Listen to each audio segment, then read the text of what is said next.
We appreciate it. So Africa has the largest population of young people in the world, but the unemployment figures are shocking. Take us through them.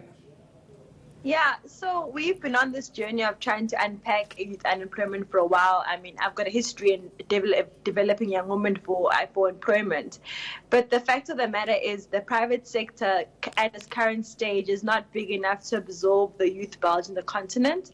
So we are advising young people to upskill themselves in niche skills and create a business. So, and it's the youth unemployment is usually packaged as young people finishing formal education and going for employment, whereas it's actually youth can be employed by being staffed by somebody, finding a job, or by creating their own employment opportunities. So when we speak of youth unemployment, it's not about youth just going to find a job, but it's also youth creating employment for themselves as well.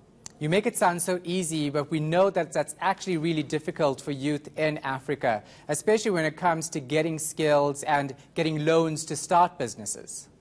Yeah, I think there's definitely gaps with youth creating a job. I think the first one speaks to the first skill. I mean, we both know the dire or the lack thereof education systems in Africa and how poor they are. So it makes it challenging for young people to even get the correct education. And I think even once you've got the education, you have another barrier to face, and that is usually getting your first seed funding to start your business. And so we as UNDP and eNCA have come together and availed some seed grants for young people. I mean, next week we're actually awarding about 13 young people grants between $5,000 and $10,000 to start their own business or to further what they're already doing. So that's the second barrier of funding. And then I think the third one is also just expanding your customer base. So Africa doesn't have a big middle class market, so a lot of the products that you're going to have to be selling in the market have to be that bottom of the pyramid market. And there we know it's very much on high volumes and low margins, so it is tough to actually make it profitable, but it is possible.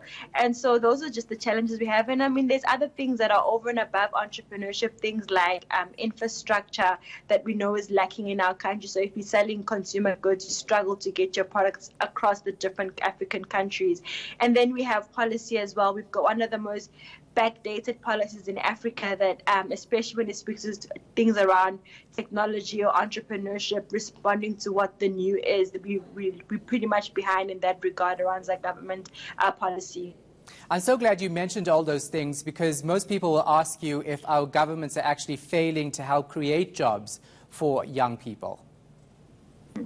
I don't think the responsibility of creating employment is for government per se. I think government should be an enabler for people to start businesses or people to invest in the African country.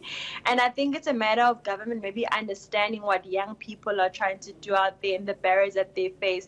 So, for example, I mean, I find it strange that a government is encouraging young people to start businesses, but they're paying the same tax amounts as an established organization. So that for me is so bizarre. It's things like tax, also the laws around accounting, etc. I think they could be more favorable for a small business owner, and currently the market is just not, or the policy is not allowing them or enabling them to actually thrive in this market, because if they're paying the same tax rates as a big corporate, I mean, they're competing with bigger boys and they're really struggling in the market. Now, you wrote extensively about this, and one of the things you mentioned is mentoring, which is very important when it comes to entrepreneurship. How exactly should that work in African countries? So I think the mentoring one is a bit tricky, because one of those difficult ones that has to be probably best established face-to-face. I think those are the most successful ones.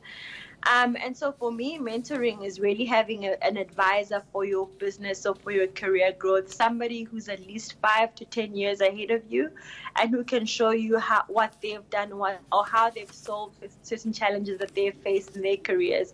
And also the other mentorship is also supposed to do is also to really open doors for you. So I always say that the mentors and the people in my life are supposed to be door openers to some extent. So help, whether it be finding your next customer or sharing information with you to help your business thrive, they should be able to open those doors for you. And I think that's probably the key role of a mentor. I think it's a door opener and also an advisor to your business, and that's how it should take place. And I think in the African market, because we have very few, I mean, traveling between Africa and another East African country is still quite a schlep, and I think it's probably even cheaper to go to a European country as opposed to East African country.